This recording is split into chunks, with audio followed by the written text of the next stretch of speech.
la he titulado El alma no es una cosa.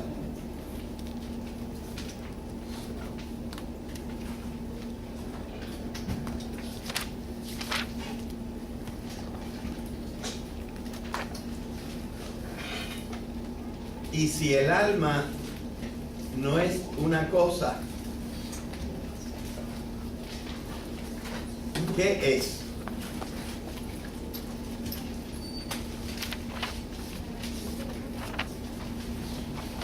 Es una pregunta para una persona atenta.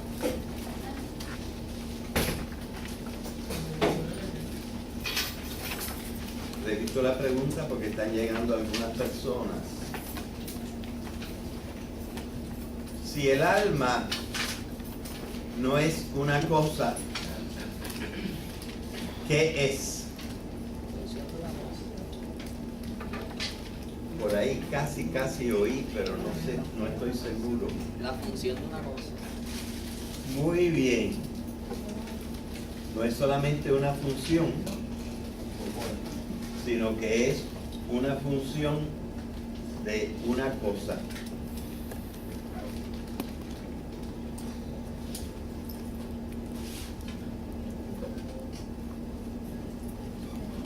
Creo que, no sé si fue en esta clase que yo tomé la comparación y dije,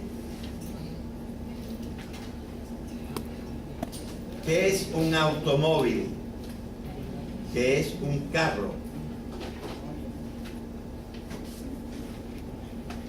Y dijimos que el carro no debe ser descrito como una carrocería con motor y un movimiento.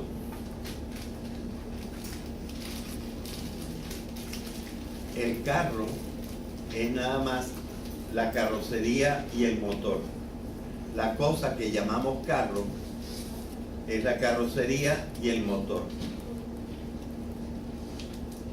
Su función es desplazarse, ese tipo de movimiento. Pero el movimiento no es una cosa, es una función del automóvil.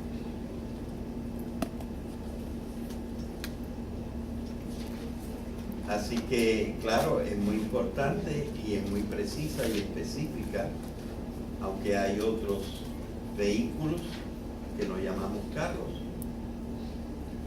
Y hasta ciertos animales pueden cumplir la misma función, como el caballo, el camello, el elefante. Pero la función no es una cosa. La función se convierte en un evento, en un acontecimiento.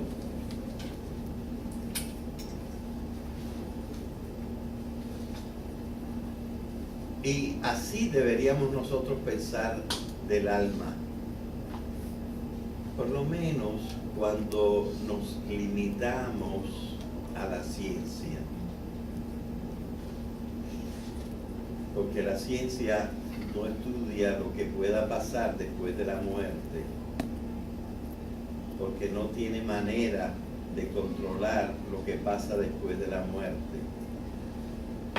Por lo tanto, la ciencia se tiene que limitar al periodo de la vida.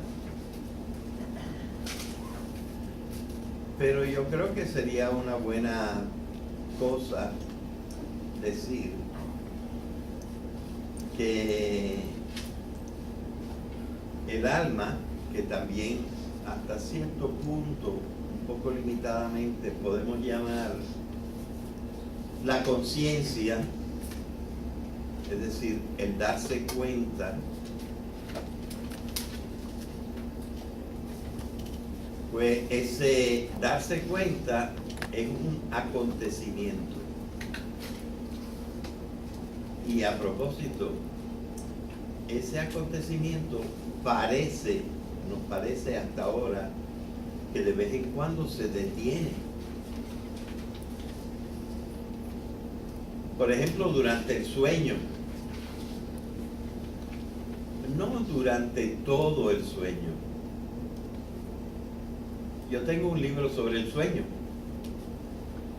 y ese libro sobre el sueño habla muy específicamente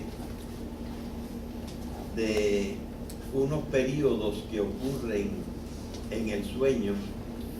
Por ejemplo, después de 15 o 20 minutos de que uno está durmiendo, empieza un proceso que le llaman REM, el lapso del Rapid Eye Movement, en que aunque tengamos los ojos cerrados, vemos que la persona está moviendo los ojos para una parte y la otra. Durante ese tiempo es lo que estamos soñando. Y ese sueño es una especie de conciencia. Estamos como alerta a ciertas cosas, pero no tenemos control sobre el proceso, sobre la lógica del proceso. Y pueden suceder cosas muy diferentes de las que pueden suceder en realidad.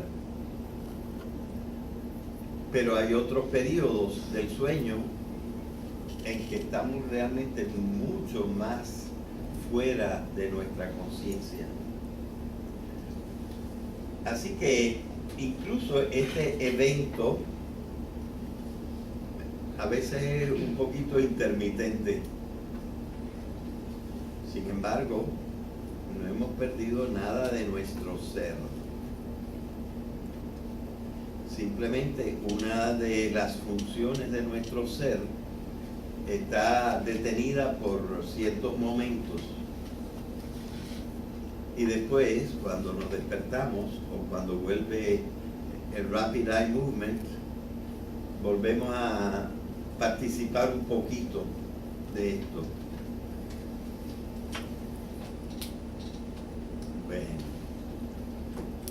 Pero la humanidad no siempre pensó que el alma era así. Más bien, teníamos una idea basada sobre, yo digo que por lo menos en el mundo nuestro occidental, basada por mucho tiempo en unas narraciones en que la Biblia, para explicar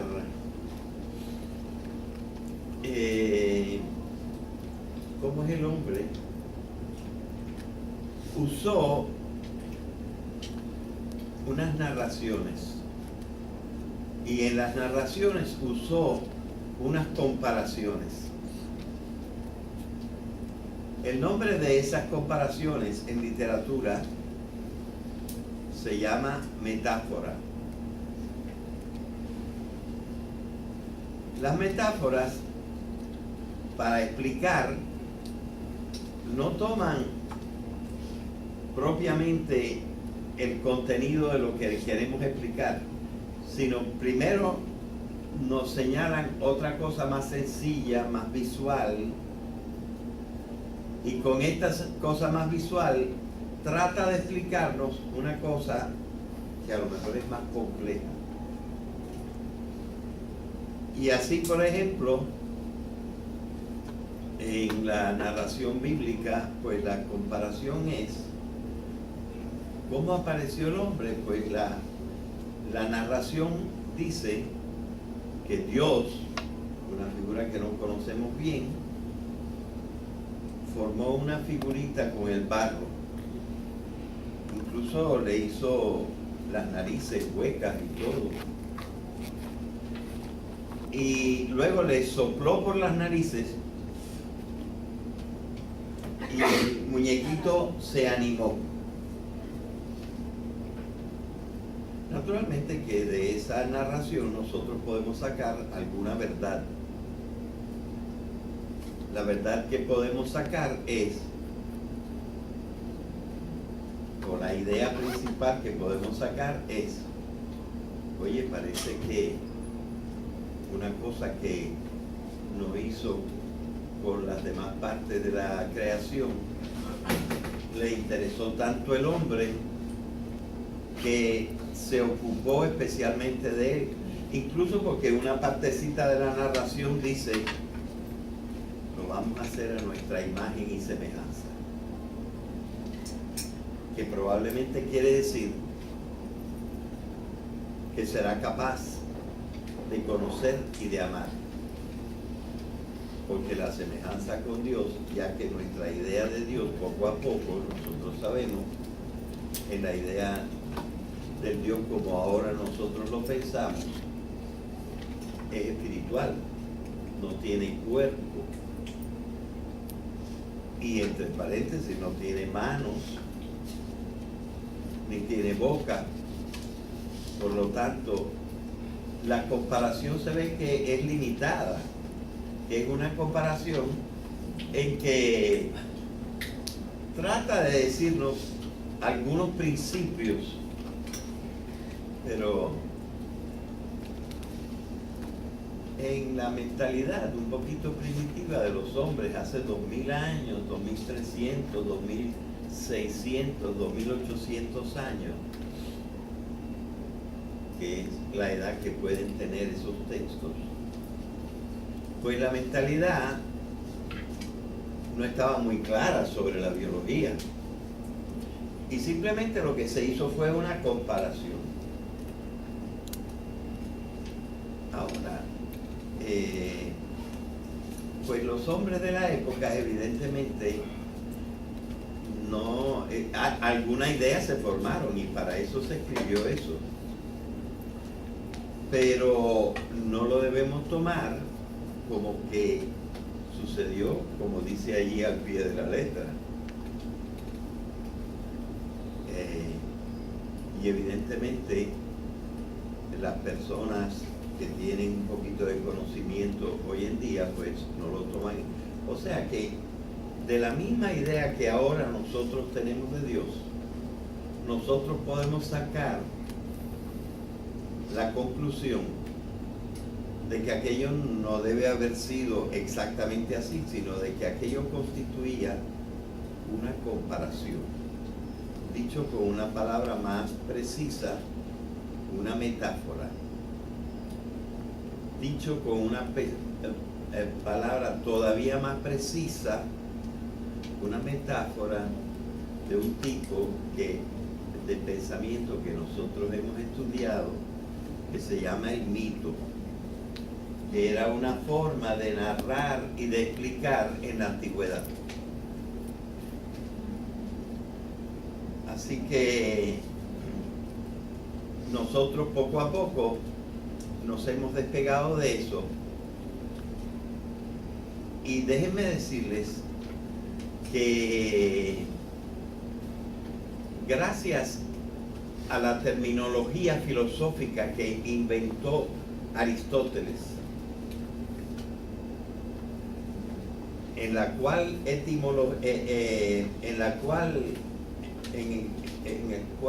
¿cómo dije yo? En cuyo vocabulario nosotros explicamos la palabra sustancia. Y dije que el equivalente hoy en día de sustancia es un constituyente individual de la realidad, ¿verdad? Así que gracias a esos conceptos que formó Aristóteles, en el medioevo, un gran seguidor de Aristóteles, y para muchos el más importante de todos los teólogos, es decir, de todos los estudiosos de las cosas trascendentes y de la divinidad, llamado Santo Tomás de Aquino, él dijo estas palabras que traducidas dicen textualmente así: el cuerpo y el alma no son dos sustancias que realmente existan.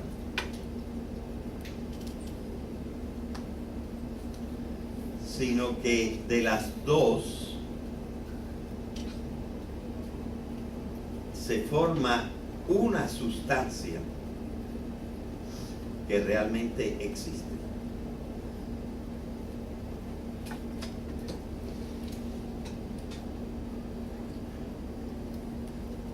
La palabra realmente existe en la lengua original era esta.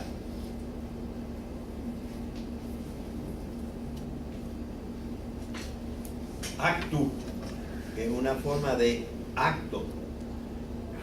Es decir, es como se dice en inglés, pero no se dice en español.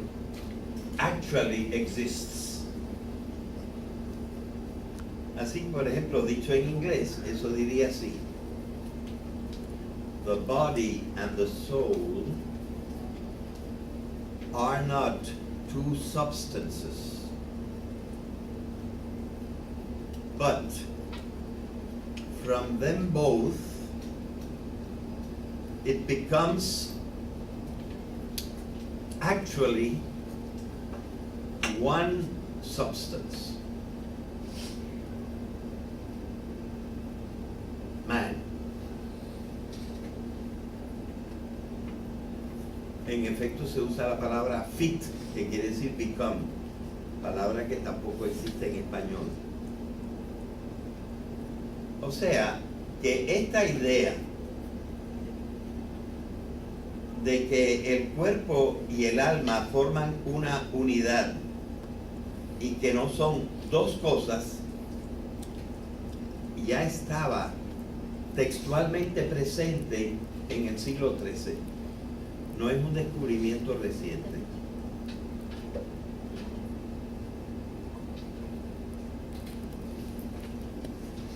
Sin embargo,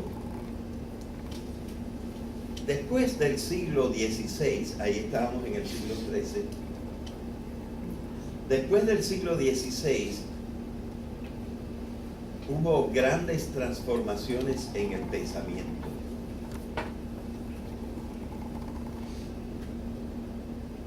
Primero nació la ciencia moderna y la filosofía también cambió mucho.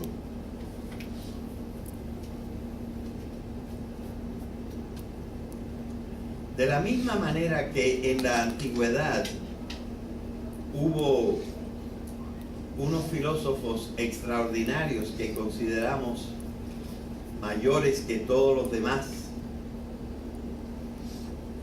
como por ejemplo en la antigüedad Sócrates, Platón, Aristóteles, para nombrar los menos. Habría otros que yo nombraría, pero bueno, vamos a dejarlo en 3. También en el mundo después del siglo XVI han existido 3 o 4 grandes filósofos que han hecho grandes descubrimientos y han adelantado mucho el pensamiento filosófico. Un libro que yo he estado leyendo recientemente, que para mi gusto desprecia un poco el pensamiento antiguo, desprecia un poquito demasiado el pensamiento antiguo. Dice que, sin embargo, después del siglo XVI se hicieron unas cosas formidables, pero se multiplicó mucho la cantidad de errores que se dijeron. O sea que todo no es miel sobre hojuelas, como se dice en español. Todo no es el mejor de los mundos después del siglo XVI, sino que quizás se han cometido errores muy garrafales, y para mi gusto algunos peores que lo que cometieron los antiguos. Entre estos filósofos gigantescos posteriores al siglo XVI se nombra, por ejemplo, a dos de que todo el mundo debe haber oído hablar. Uno de ellos se llama René Descartes y era un francés. René quiere decir renacido, y en español pues le ponemos Renato, que es una forma irregular de renacido. Claro, ese renacimiento es porque tus padres lo bautizaron y se considera el bautizo como un nuevo nacimiento en que uno tiene otro tipo de vida. Pues Renato Descartes fue un tremendo matemático y un gran pensador. Escribió muchas cosas buenas, pero parece que cometió un error tremendo. No leyó bien o no creyó a Santo Tomás de Aquino cuando dijo que el cuerpo y el alma son una sola cosa. Cuando digo una sola cosa, estoy sustituyendo la palabra de Aristóteles, una sola sustancia. Pero ya sabemos que la sustancia para Aristóteles eran las cosas individuales que hay en el mundo. Pues los cuerpos y las almas de las personas no son dos cosas, como decía ya en el siglo XIII Santo Tomás de Aquino, sino que son una sola cosa.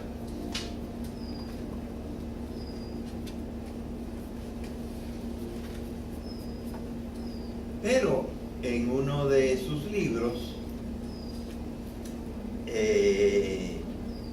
René Descartes, que era un hombre genial, pero un hombre que a veces tuvo que callarse, a veces tuvo que escaparse de Francia,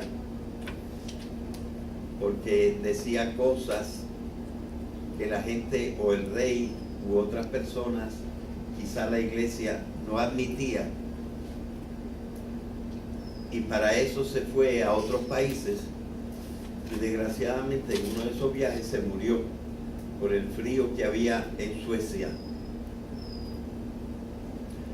Pues este señor, que era un espíritu que no repetía las cosas que oía, sino que pensaba como él creía,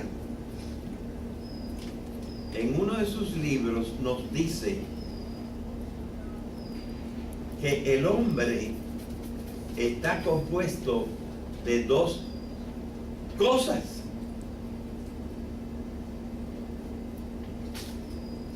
Y entonces se pone a describir las dos cosas. Dice que estas cosas son tan distintas que tienen que ser dos cosas diferentes. Porque sus características son completamente diferentes. La primera cosa que tiene el ser humano, él no le da un nombre, sino que la describe. Acuérdense cómo se decía cosa en latín. Res. Muy bien, muy bien. Pues él decía, la primera cosa es una res extensa.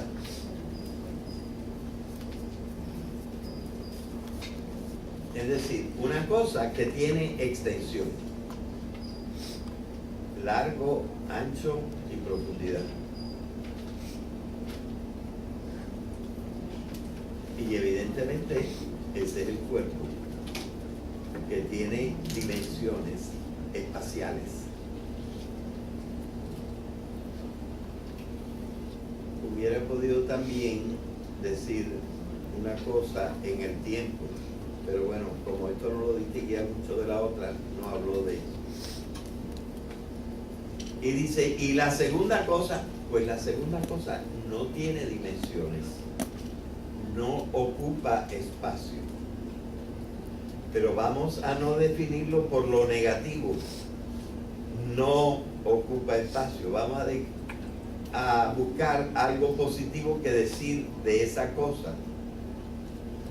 Pues esa cosa,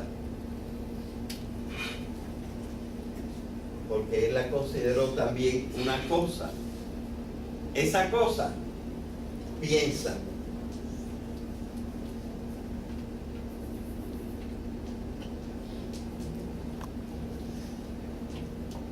Cogitante, cogitar con conocimiento, es decir, esa otra cosa que tiene el hombre piensa.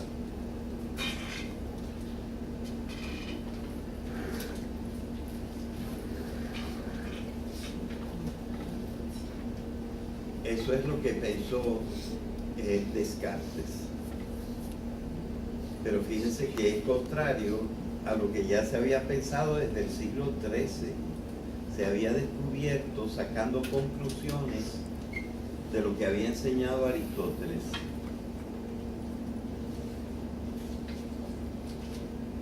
Pero ahora se estaba proponiendo que no, que el hombre es un ser doble.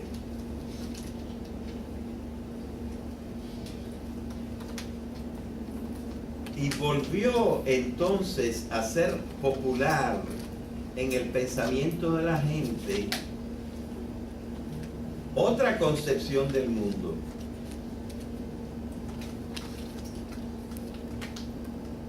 Que también había existido en la antigüedad. Esta concepción del mundo se llama el dualismo.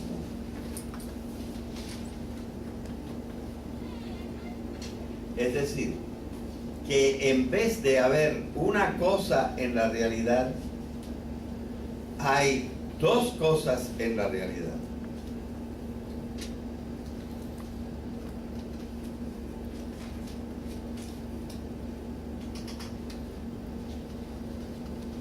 Bien, hay un gran filósofo de la antigüedad, uno de los tres grandes, de quien se dice que era dualista. Algunos que conocen bien a este filósofo, que se llamaba Platón, dicen que es exagerado llamarlo dualista. Pero por los cuentos que Platón, las metáforas que Platón utilizaba en sus escritos, en forma de cuentos, en forma de mitos. Fíjense que el mito es usado incluso por algunos filósofos. Él decía que las almas era lo que existía del hombre desde siempre. Y las almas estaban con Dios, o con algo parecido. Él no hablaba demasiado de Dios, poquito. pero que las almas tuvieron una terrible tragedia. Se cayeron en la materia. Y desde que se cayeron en la materia, no sabían pensar bien. Y que por eso la muerte era una especie de liberación. Porque cuando el alma sale del cuerpo, entonces está en su estado natural y puede pensar correctamente.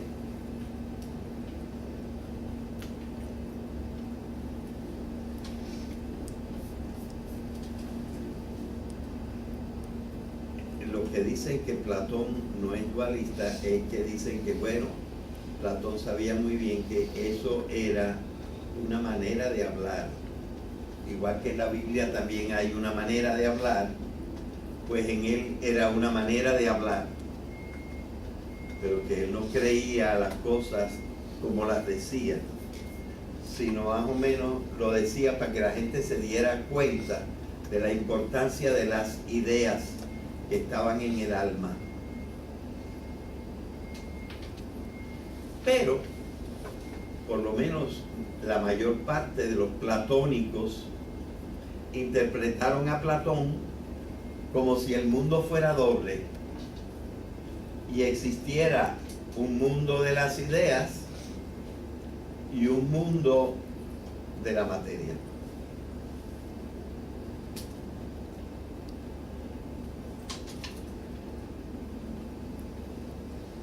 Un enorme discípulo de Platón llamado Plotino, que me parece, no estoy seguro de la fecha, pero vivió como 2 siglos después de Cristo, 150 o 200 años después de Jesucristo, Plotino.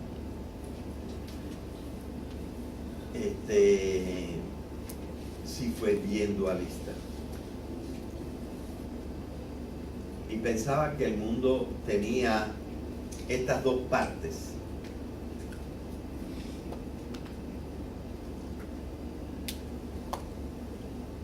Los cristianos leyeron a Plotino, que no era cristiano,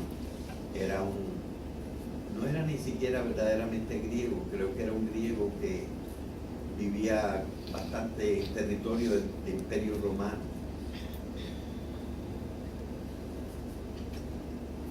Los cristianos leyeron a Plotino, y miren, les digo una cosa, yo he leído algunas páginas de Plotino por aquí y por allá.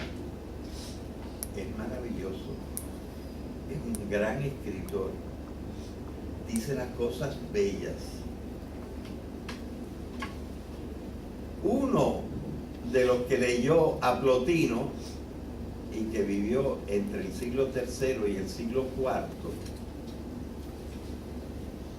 que se llamó Agustín y que vivió en una ciudad africana que se llamaba Hipona, con H,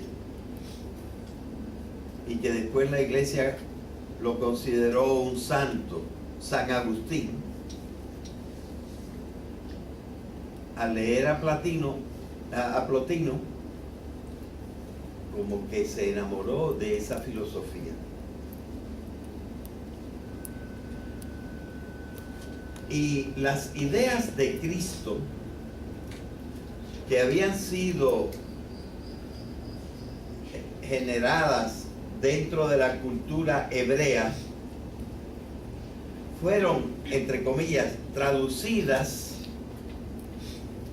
a las ideas, al vocabulario de Plotino. Y el cristianismo empezó a simpatizar con la idea del mundo dualista, que hay un mundo del más acá y hay un mundo del más allá. que hay un mundo de la materia y que hay otro mundo del espíritu. Que hay el mundo nuestro, presidido por el hombre, y el mundo de Dios por arriba. Dos mundos. Y que incluso en esta tierra luego fueron sacando conclusiones los hombres. Debe haber un jefe para el mundo de la tierra, y ese es el emperador, y otro jefe para el mundo de Dios, y ese es el Papa. Y entonces nuestra cultura se convirtió en una cultura bastante dualista.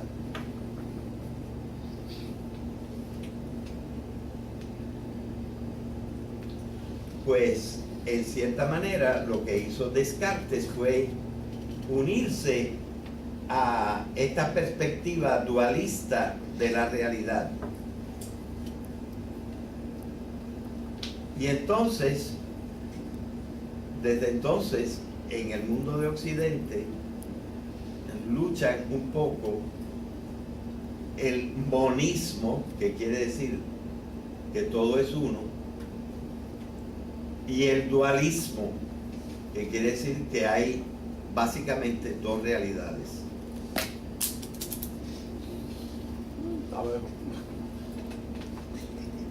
Sobre todo el avance de las ciencias ha hecho ver,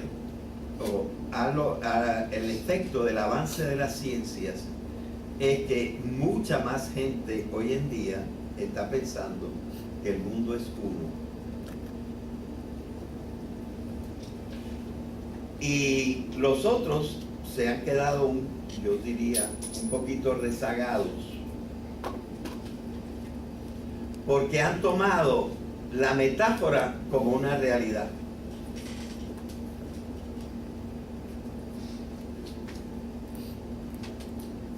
Bueno, he estado tratando de explicar históricamente qué es lo que ha pasado y por qué hay dos concepciones que se pelean. Y por lo lindo que escribía Plotino y lo bien que pensó Agustín, el mundo admitió decir las ideas cristianas como dualistas.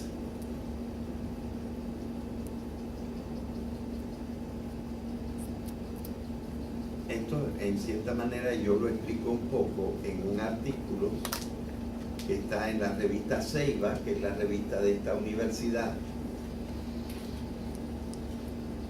Y ese artículo está en la página del profesor y ya está arreglado, se podría leer, pero es un poco difícil de leer. Se llama La visión de la unidad de la realidad, dificultades y problemas. Y prácticamente yo digo que la ciencia hoy en día ya está convencida de la unidad del mundo. La filosofía, unos creen en la dualidad del mundo y otros en la unidad del mundo. La teología, es decir, el pensamiento racional sobre Dios, tiene muchas tentaciones de dualismo, pero ya tiene algunos buenos representantes que están corrigiendo el dualismo de la teología. Este artículo que yo hice, en que vi cuál es el estado del pensamiento en el mundo,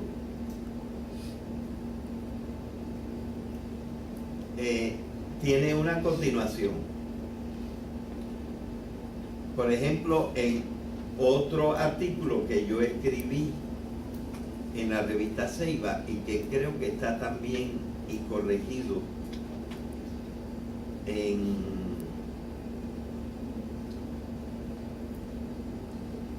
la página del profesor, que se llama El conflicto de los saberes. Es decir, que la situación en el mundo hoy en día es la siguiente. Los científicos piensan una cosa, los filósofos están completamente divididos y los teólogos están tratando de abandonar el dualismo.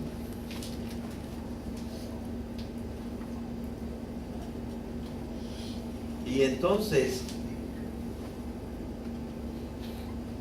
lo que yo voy a dar en el curso de las 5:30 de la tarde, y lo que he escrito en otras partes,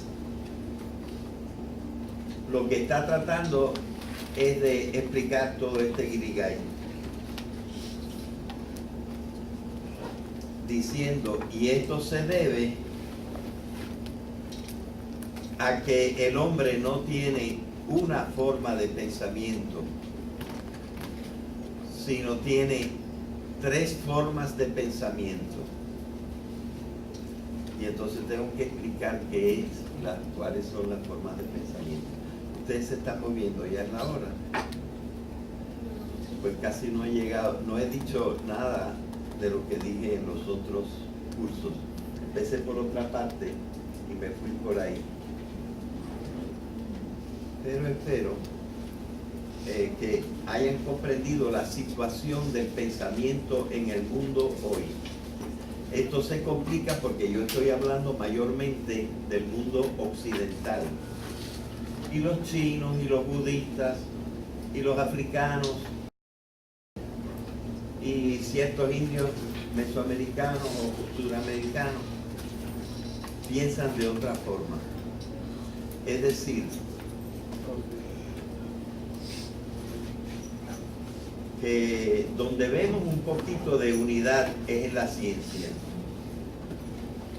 Pero lo que pasa con la ciencia, el problema con la ciencia es que la ciencia no puede hablar de todo.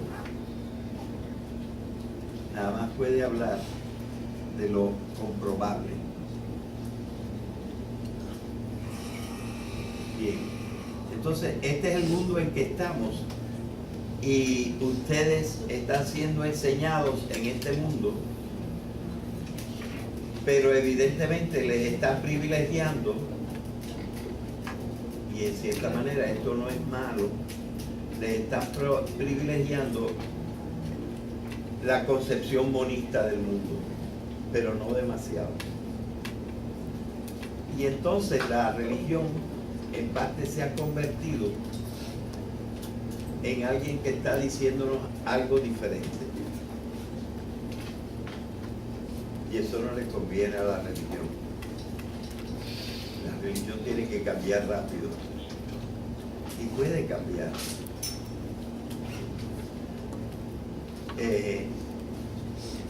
Pero nosotros no podemos hacer de la ciencia un ídolo, una especie de Dios, porque la misma ciencia admite que la ciencia no es más que el consenso provisional de los expertos. Y los expertos están todo el tiempo cambiando. Un año dicen que la marihuana es buena y otro año dicen que la marihuana es mala. Y de lo mismo que la marihuana, te dicen del aborto y te dicen de la inseminación artificial y te dicen del mundo de lo transgénico y de la ingeniería genética, y todo el tiempo estamos cambiando porque el consenso todavía no sabemos bastante. la ciencia no ha progresado lo suficiente para una mayor unidad. Pero lo que yo he estado haciendo en una serie de 6 o 7 artículos y en mis cursillos es tratando de afianzar la concepción de la unidad del mundo, sin embargo diciendo que allí hay lugar para el espíritu, pero no como cosa. Vamos a dejarlo ahí hoy.